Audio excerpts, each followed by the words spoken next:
Dixon. So today I have the pleasure to introduce two engaged scholars who will be leading today's Black History Month event. First, Dr. Raymond Winbush, who is the director of the Institute for Urban Research at Morgan State University. Um, as a scholar and activist, he is known for his systems thinking approaches to understanding the impact of racism and white supremacy on the global African community. Today, Dr. Winbush will be exploring the complexities of implications of white supremacy in contemporary American society. And next, we will have Dr. Frederick Douglass Dixon.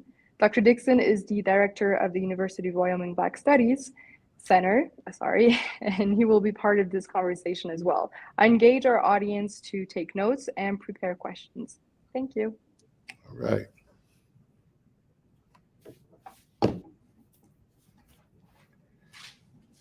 All right, can you also bring up Dr. Winbush at the same time? There we go. Doc, it's good to see you. It's good to see you too, man. All right, so here we go, everybody. I would like for you all to be very attentive. So we have the Introduction to African American History course, and this is part of our course. So everybody make a little noise. Yeah, come on. So for me to be here today, I stand on the feet of so many, but none more of my favorite than Dr. Winbush. Like, I've had so many mentors, but sometimes with people in different generations, it doesn't necessarily apply to it being a pleasant relationship. That's my experience. With Dr. Winbush, it's always been a pleasant experience. And I know folks take different ways of how they mentor people and how that is accepted. So, Dr. Winbush, this is not your first time here. So, Dr. Winbush has been to Wyoming. So, that being the case, Dr. Winbush, we thank you so much for being here. And I'm ready to get to work if you are. I am. All right. So, everybody here, what you're going to do is use your ice sheets, and that will create our question and answer sessions. Ashe? All right. So, Doc, now that we're here, and we're talking about the implications of white supremacy on contemporary America or contemporary society, we can't start with a contemporary piece. That in itself would be negligent of what we have this time, which you're here for. So when we think about America's founding and where we are today and in between, where should we begin this idea of deconstructing or examining the presence of white superiority in the trajectory of America? Well, it's an excellent question. I always begin the study of when America, or even before America, when this landmass said there's a distinction between Black people and white people and red people.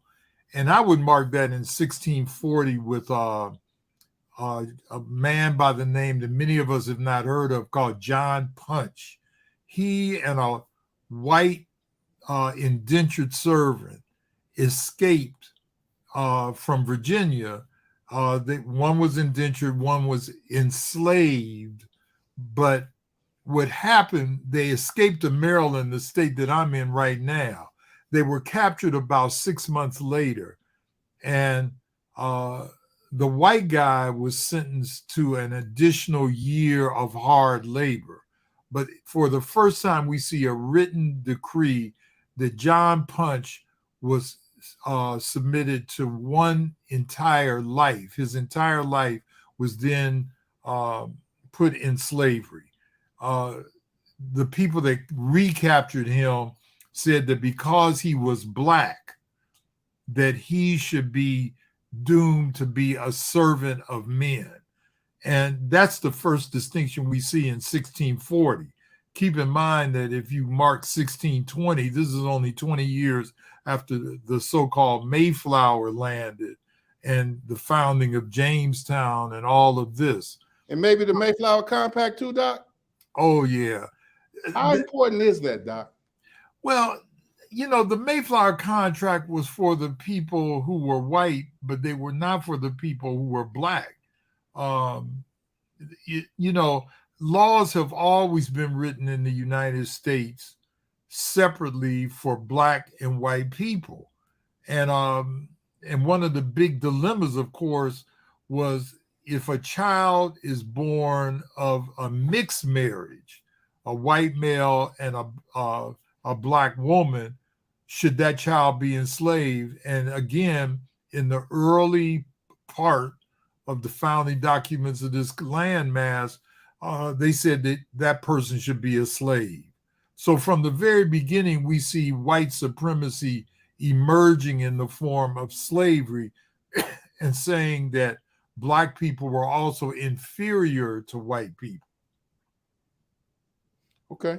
So when we think about the founding of the country, and as you say, this point of reference, 1640, that it begins to become law. Yes. And the law is, as you see, separate but unequal. Of course. Yeah, and it's spread throughout the so-called 13 colonies. By the time we get up to, the American Revolution, 1770, right in that period, the so-called founding fathers, they wrote documents that they themselves did not practice. Words such as all men are created equal, you're endowed with certain things such as life, liberty, and the pursuit of happiness. None of this was meant for black people at all. So the founding fathers really didn't believe in the documents that they were writing to start this so-called new land called the United States of America. And it was what's really interesting, Fred, is that even people like Jean Lafitte, he was, and Lafayette, they were looking at and telling George Washington to free his enslaved people. People from outside of the country, even though the entire Western world at that time was practicing enslavement in some form, they were telling the United States, let's do it differently here, but they didn't listen to some of those people. So in having this conversation and having you here, how do we look at the founding fathers and their experience as minions or those that were peons to the throne, and then starting a revolution to free themselves from the throne, but using the same sort of techniques, but even ramped up even higher and basing it strictly on race? How do we deconstruct that as far as how they looked at their own freedom? Well, I think they looked at their freedom. They saw enslavement as necessary because they knew that they wanted to build a country. And in order to build the country, they needed free labor or some type of cheap form of labor. There had been attempts to enslave Native people in this country, but the Native people resisted that. People say, well, why didn't Black people resist it? They did resist it, but it's one thing to be taken out of your native country or native continent, Africa, shipped across the ocean, never having experienced things such as winter, cold, enslavement, as we know it in terms of European chattel enslavement. And why they didn't resist was in part because of the fact that they were dislocated. So the founding fathers really didn't believe in the things that they themselves were writing. Thomas Jefferson, as we know, had an enslaved 14-year-old girl named Sally Hemings, and he had 5 children by her. And, and people were talking about this. It was actually his wife's half sister, Sally Hemings. Mm-hmm. So, it was a confusing thing as far as enslavement was concerned, but it became locked into the very fabric of the United States. So I don't find it to be confusing to set parameters about humanity, because that's what I know as being from the oppressed population in America. I find it to be part and partial to America, as American is hot dogs, apple pie, and Chevrolet. So to think about it in that way, how do we look at this dehumanization that in many ways was never seen in any other form of slavery? And then how do we look at that to give it a historical content? Well, I think that dehumanization of Black people and people of color in general in this country is still, very much alive. Ta-Nehisi Coates in one of his books says that, America lives on a series of myths. And these myths are, this, idea of exceptionalism, that, all men, not women at first, are created equal. That we're endowed with these things from birth that are important to all of us. In fact, America just hasn't lived up to that. And we see those myths still operating right now in a variety of forms, in policing, in racism. Just this morning, we found out that my city of Baltimore was going to be taken out by some neo-Nazis from Florida that were going to take out the grid because they said that it was a Black city, and this city is predominantly Black, and they wanted to bring it to the ground, as they said. Luckily, they were caught. So we still see this idea of racial superiority on the part of people classified as white as being very much alive and well in this country today.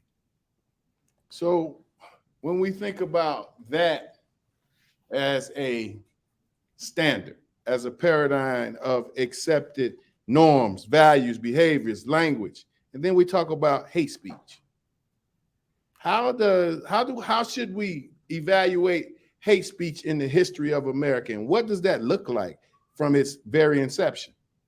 Well, you can find hate speech in the third stanza of the Star-Spangled Banner, where there's a threat to those who were enslaved and wanted to escape. I mean, hate speech is as old as this country is.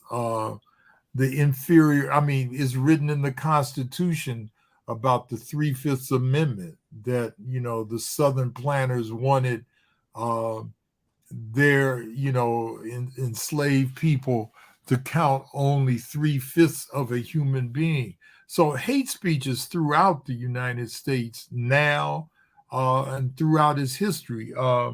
One of the things that Abraham Lincoln did before he actually wrote the Emancipation Proclamation, which he put in the law on January 1st, 1863, he brought a group of very prominent Black people to the White House, and essentially for an hour, that included Frederick Douglass, insulted them, said all types of things to them because he wanted them to leave the United States and relocate back to Africa. That was hate speech. So Kenneth O'Reilly, in his book, Nixon's Piano, says that every president up until Bill Clinton made a publicly racist statement. So we have the leaders of this nation making or doing hate speech.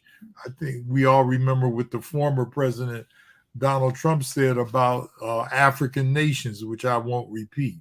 So hate speech is, again, is woven into the fabric of the United States because racism is woven into the fabric of the United States. So looking at the history being as bleak as it is, and let's use a timeline, Doc, if we're looking at the transatlantic slave trade, how do we look at it through a financial sense? How do we look at it through a lens that allows for us to have the conversation about what needs to happen to repair the damage that took place during the transatlantic slave trade for the children of the transatlantic slave trade? Doc, is there any way you could just slide to the side? So I want everybody to see your book. It's right behind you. Everybody write this down. Should America Pay? One of the leading books on the reparation movement, written by Dr. Raymond Winbush, and has become a classic from the very beginning when I read it. But now that we have these conversations about reparations. How can we get to reparations if we don't get past atonement and reconciliation? Well, the answer is that you can't. You know, it's amazing how we have given reparations to almost every group in this country in some form that has been maligned by this country. All reparations are is an admission by a nation that it has committed a crime against humanity against a group of people. So we've given Native American, some groups of Native Americans reparation in the form of gambling casinos, health clinics, and so forth. The Japanese were incarcerated during World War II, right after the bombing of Pearl Harbor, and we gave them reparations. The only group that hasn't gotten reparations for its crime or the crime against humanity committed against it have been African Americans. So it's something that has stayed part of the American dialogue, political dialogue, ever since, you know, if you want to call manumission or, you know, doing away the abolishment of slavery. Abraham Lincoln said, of course, his general, that you should give every black person 40 acres and a mule. That never was fulfilled. So reparations are something that are given throughout the world. Jewish people got them for the Holocaust. The Maori people in New Zealand received them because of what Australia did to them. And reparations are being advocated for right now and always have been. Can you tell us a little bit more about your role with the current reparation movement? Well, I've been a part of NCOBRA, the National Coalition of Blacks for Reparations in America, for a number of years. You've written a couple of books about reparations and have done testimony from the United Nations to the California Commission on Reparations. I've just been an advocate of it simply because it's a matter of justice and not a handout. And you know, something, Fred, I think that people feel, you know, Black people are always complaining about their conditions and stuff like that. And then you'll, of course, hear people say things, why don't they go back to Africa if they don't like it? Black people have really been the conscience of this country from the beginning. We really believe those founding documents like the Declaration of Independence and parts of the Constitution. What we've tried to do is hold this country accountable for not doing what it said it would do in its compact with America from the very beginning. So, you know, I think what people need to do is study their own history and study the history of the United States and see what it has done, not only to Black people, but to Native people and also to Asian Americans when they first came over here in the mid 1800s.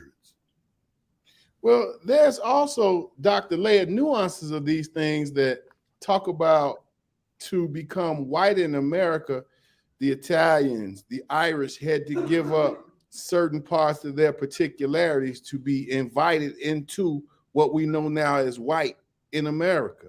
So how do we look at that as far as being a part of this larger piece of assimilation? Well, you know, there's always, you know, this idea of the melting pot, you know, and then, you know, of course, you've heard the analogy saying it should be a salad bowl, you know, where each of the pieces of America retains its identity or taste or whatever. In fact, America has, you know, I don't know if it is melted, but it's been a mixture. Certain groups have always been, it seems, on the bottom, and Black folk and Native people permanently on the bottom in many respects. So you look at the latter part of the 19th century, there was an Irish group and they called themselves the Molly Maguires, and they fought for rights of the Irish. The same with the Italians. They were always able to assume white skin privilege and eventually melted into, if you want to use that expression, into the American fabric. The thing about Asians, Black folk, Latinos, and of course, Black folk is that we don't have white skin privilege, but this country places a high priority on that. Jewish people after World War II changed their names so that they could subsume the identity of being Jewish and adopt white skin privilege as well. So, Doc, when we think about moving on this timeline and we move towards the Civil War and the ending of slavery, how does that change the trajectory of what we know as white superiority? What does it do? Because I know that if we understand whatever is considered to be perceived or real advancement for other folks, particularly Blacks here in America, there's been an automatic, like a knee-jerk reaction that many folks, including Sundiata Tashua, Dr. Tashua at the University of Illinois, he calls it white massive resistance. Well, you're absolutely correct. Whenever there's a perception that Blacks have advanced in this country, is usually followed by violence. The best example is right after the Civil War and enslavement was over. You see the organizing of the Ku Klux Klan in Pulaski, Tennessee, which was a terrorist organization. It's America's oldest terrorist organization that is tolerated. And, W.B. Du Bois, the great Black scholar, said that the period after the Compromise of 1877, when Democrats agreed to, when Republicans agreed to pull troops out of the South so that one person could become a president of the United States. Du Bois called it the lowest point of Black people in this country. There's estimates that anywhere between 8 and 10,000 Black people were lynched after the Civil War, and up until a few weeks ago, in various forms. So, American terrorism in the form of a reaction to what is perceived as Black progress is nothing new in America. Black folk, when Barack Obama was elected president in 2008, Black folk rejoiced. We saw this healthy family in front of us, but we did not, really understand the hatred and antipathy that many whites had towards a Black person becoming president of the United States. And that violence took place in a variety of ways, economically with the formation of the Tea Party. Much of what happened on January 6th a couple of years ago had to do with racism. And you could see it in some of the signs, neo-Nazis and so forth. So, this idea that Black progress somehow subtracts from white people's economic stability is just a myth that lives in America till today. So, Doc, keeping on our timeline, after Reconstruction, we look at how will America live or persist in the 20th century with this newly freed slave. So I'd like to go to the Mohonk Conference of 1890. Yeah. And at the Mohonk Conference of 1890, we see the Negro question, right? And the Negro question, everybody take this down. The Negro question reads, what should be done with the presence of the troublesome Negro for maximum exploitation? Here we go again, good people. What should be done with the presence of the troublesome Negro for maximum exploitation? Now, what makes that unique, Doc, is more than one thing. But what makes it really unique is that this question was asked, answered, posed before it became a formable question. So how do we look at the layered nuances of that and say that question? And then how do we look at that as it moves into the early 20th century? Well, this was 20-something years after the Civil War, and in upstate New York, Mohonk, not Mohawk, right? Mohonk. The conference were held, and Rutherford Hotel, right? Rutherford B. Hayes, the former president of the United States, chaired this conference. You said, "What do we do with the Negro?" As if, and it was interesting during this time. You start seeing the Du Bois debates between W.B. Du Bois and Booker T. Washington emerging, the Mohawk Conference concluded, one of the conclusions was that you don't teach Black people anything about their past, meaning Africa. That was one conclusion. The second thing is that you don't teach them what they call the higher sciences, mathematics, geometry, science, and so forth. This is why Booker T opted for manual labor. And the third thing was just simply, try to make them into good, abiding American citizens by having them be kind of passive with religious fervor and all of this. And that was what was considered the answer to the Negro question about what do you do with this newly freed person from enslavement. And so you again see the passing of laws like Plessy versus Ferguson in 1896. You see the rise of another very powerful Ku Klux Klan in the 19 teens and early 1920s under the presidency of Woodrow Wilson, who showed Birth of a Nation in the White House and said that every person should see this film. So again, you see this, rise of the Negro as being a threat to white economic freedom, and their response to it is violence.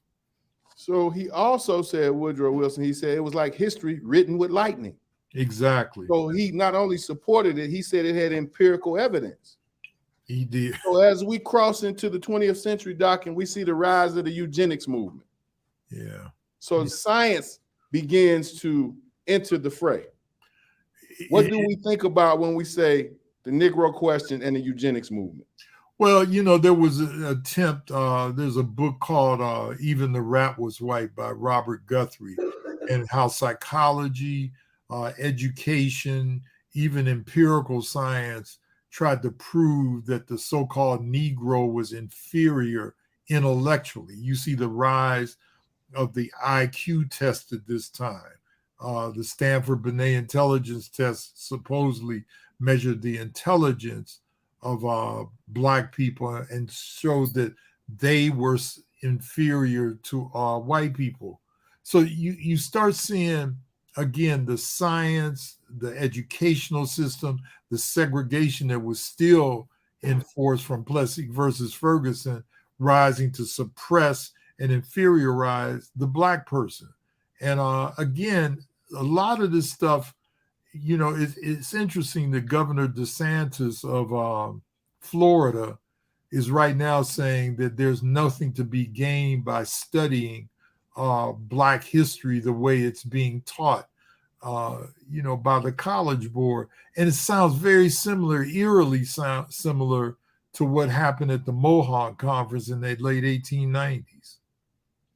So, Doc, as we move further into the 20th century and we see the response of Blacks to accept formal education, Eurocentric education, as a way to create a middle class, then we see the new Negro movement. What kind of response does the new Negro movement have to not only the Negro question, but the history that's associated with the Negro question?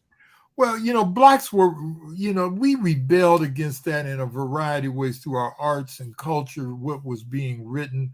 The so-called Harlem Renaissance was an attempt to say that Black people weren't inferior. There were movements, of course, like Marcus Garvey, to try to organize Black people to say, we got to do for self, let's go back to Africa, and an attempt to do that. So there's always been resistance in the, the African-American community towards this idea that somehow Black people are inferior. And the thing that you remember, Dr. Douglas, this I think is very important, is that this is not only in the United States, this is around the world. This idea, the colonialism that we see Europe impose after slavery. The Berlin Conference? The Berlin Conference, and almost at the same time as the Mohawk conferences. There was all this worldwide attempt of the white minority in Europe to suppress and enslave and colonize Black people. So as we move forward and we see World War One and what comes of that, and one thing, we have a young man who's very interested in doing something on World War One because we have a capstone essay. But to think about these spaces that we don't talk about, Doc, what do you think about the radicalization of Black soldiers? Well, after World War One, Black soldiers saw the treatment of Black people in Europe, which was a little bit better, and in some cases much better than what had been treated. They had been treated in this country. So when they came back, Black people, and specifically the NAACP, started what they call the double V campaign, and they wanted victory overseas against the Germans, but they also wanted victory over racism, segregation in this country. So you have the Red Summer, what was called the Red Summer of 1919, when there was race riots literally all over this country. You had Black Wall Street. Many of us have heard about that in Greenwood, in Oklahoma. So there's, this, we're not taking it anymore. And people, and you saw the migration, also the great migration from the South to the North, when Black people started saying, we're going to start asserting our rights, achieve some type of economic freedom, but we're going to fight against this racism that has been in this country since its inception. So moving forward, Doc, because I think we're doing real well with our time and everything, but moving forward, we see by the 1940s, the radical 1940s, that communism becomes an alternative for Blacks to capitalism, Jim Crow, and America's way of life. Now, what kind of impact did this rise in the interest of communism have on the Black community? Well, a lot of, Black intellectuals like Richard Wright, Zora Neale Hurston, Langston Hughes, they saw communism as an alternative to capitalism. You see many people making trips, W.B. Du Bois to Russia and other places like that. And it was an alternative. And it's not that they became communists. They were looking for a way out of what they saw as capitalism, as encouraging the racism they were all experiencing. So I think that Black folk turning to communism is similar to what Nelson Mandela doing during apartheid.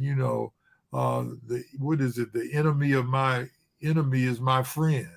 And they saw Russia as an alternative to what was being done in this country.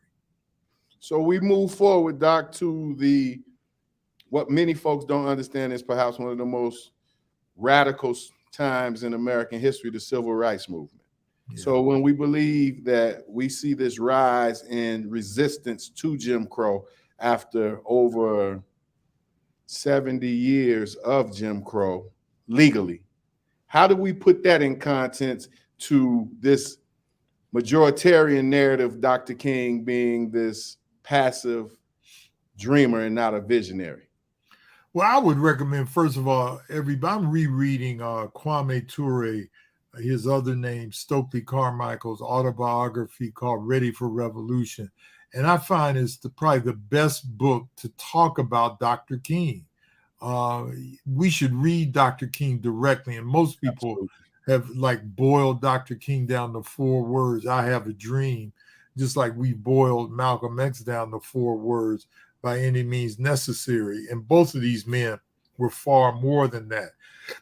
Dr. King was very much, this idea that he was just, he was a non, violence person, but he also talked about a great deal about Black pride, especially after James Meredith was shot in the mid 1960s, and he completed the march that James Meredith had started from Memphis down to Jackson, Mississippi. So, I think that we read a lot about Dr. King, but most of us have not read any of his books. And so we kind of know these sound bites of I Have a Dream as opposed to reading his letter from the Birmingham jail, which is probably one of the most powerful things that has ever been written about human rights in this country. Well, you know, Doc, we did our part last semester, by hosting a book exam on where do we go from here, chaos or community. Mm-hmm. And what I found was a lot of folks who were part of American studies and history made sure that they didn't show up to those things because it brings a new light to use the content that he used. So, Doc, as we move to Black Power as a natural outgrowth of the civil rights movement, what do we need to know from that time, and why in many ways was that movement quashed so quickly? Well, I think it was, if you look at the Black arts movement in the late 60s, early 70s, right after King was assassinated, and you look at the Black Power movement, all of that occurring at the same time. This is the first time Black people said, look, we're not taking this stuff anymore whatsoever. So you see the formation of the Black Panther Party, the Black arts movement at my former university, Fisk University, emerging with people like Nikki Giovanni still alive and talking more assertively. And I think, you know, right now, I mean, we can talk about the Black Lives Matter movement, but this started way before then.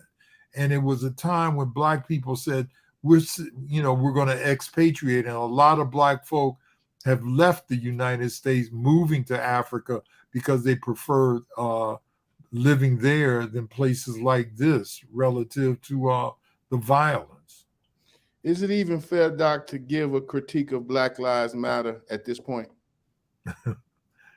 Well, you know, J. Edgar Hoover said that his wish, J. Edgar Hoover used to be the head of the FBI during the Civil Rights era, and he said that he wished that he had one group that would, so because all of these groups that were out at that time, it was too much to, you know, surveil. So you had the SCLC under Dr. King, SNCC, Student Nonviolent Coordinating Committee, Black Panther Party, Republic of New Africa, the Deacons for Defense, you know, Urban League, CORE.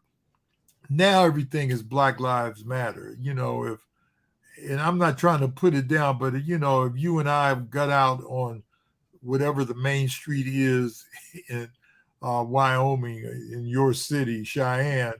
Is there a main street? Oh, I'm sorry. Yes, there is a main street. And right. Let me know. And we got 3 or 4 of the students in the class and held a sign. People would automatically in the news media said they're part of Black Lives Matter. Well, during the 60s and 70s, there were a variety of groups.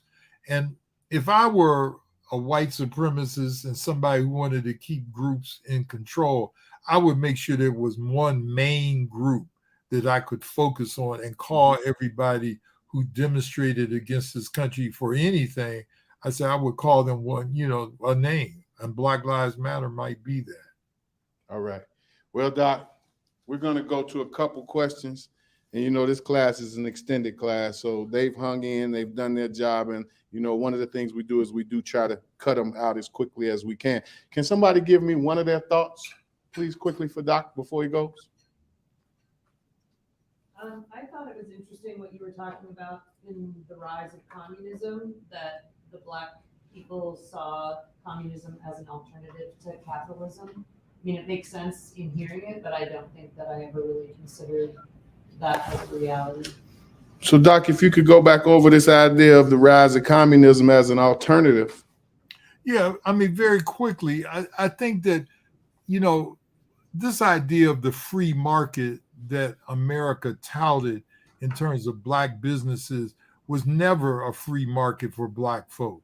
And so, you know, the idea of communism back in the 1920s and 1930s, right after the Russian Revolution, which was a major thing in this world, Black folk just gravitated to it simply because it was something different from the capitalism that this country had never really extended itself fully to Black people. So, if you read the writings of like Richard Wright, especially, again, Langston Hughes, County Cullen, they were talking about communism, but they were really talking about another way at that time. Just like at that same time, people were talking about the Back to Africa movement because of Marcus Garvey. So you saw Black folk trying to say anywhere but this, anything but this, capitalism, Garveyism, whatever. And you see an exploration of a variety of economic theories and movements during the period from about 1920 to about 1945. All right, we're gonna do one more. Can someone give us one of your bullet points real quickly so we can wrap this up? Go right ahead. So you talked about like kind of ends there during the civil rights movement. There were several different Black movements, all that were advocating for the same thing, but I used different methods. Do you think it'd be like a good thing if we went back to that? So it's more so different movements. It's an excellent question. That's a very good question. I mean, if you ask an old head like me, I would say yes. Because Dr. Douglas may have told you I helped out with the research with the film Judas and the Black Messiah. And that's when, I had a chance to go into depth with some of this stuff with the screen, And I think that, having a more outspoken voice, I mean, sometimes I'm tired of seeing some of the same leaders over and over representing Black America as the voice of Black America. Back in the day, there were several voices. And I think that variety, not only it kept us honest as a people, but it also kept the United States on their toes about how do you deal with Black folk when there was several voices in the community. Now I think some of those voices have become homogenized. I think to that thought, Doc, when we think about that time, well, the FBI played a leading role in causing confusion between all of those groups to dismantle and disrobe them from their positions. Doc, we have one of our young scholars is doing some research on, in part, Judas and the Black Messiah. So I'm going to do an email to connect you all, if that's okay. Oh, I'd like to do it, yeah. So everybody, do me a favor and give Dr. Winbush a